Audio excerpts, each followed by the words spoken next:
Alright, so that was Daranak Falls, and I did tell you that in this area you have another option if you come here and you find Daranak Falls completely overrun by crowds. So we are gonna go check out the second option, which is Batlag Falls, and this is the way there.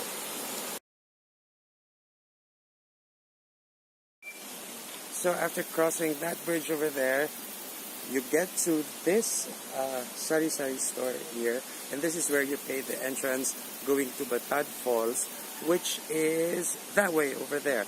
The entrance is 100 pesos.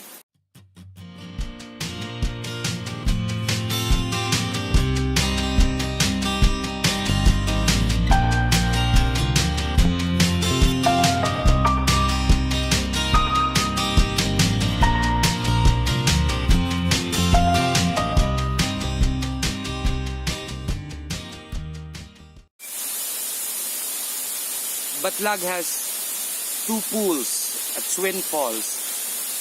One deeper, one shallower. The shallower one is not even, it's around just above 5 feet at the deepest. And then the deeper one, I was told, at its deepest part is about 8 to around 9 feet. Like Daranak, this place is for everybody.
You have seen the twin falls of Batlag.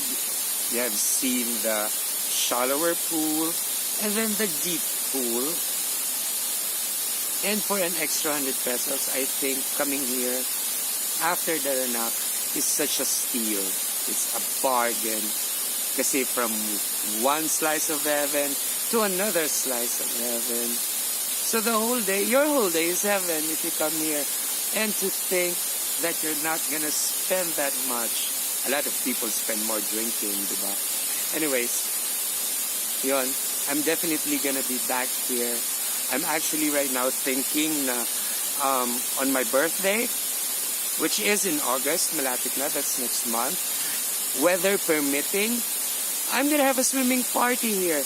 Because I think I can afford treating even like a dozen people to this place.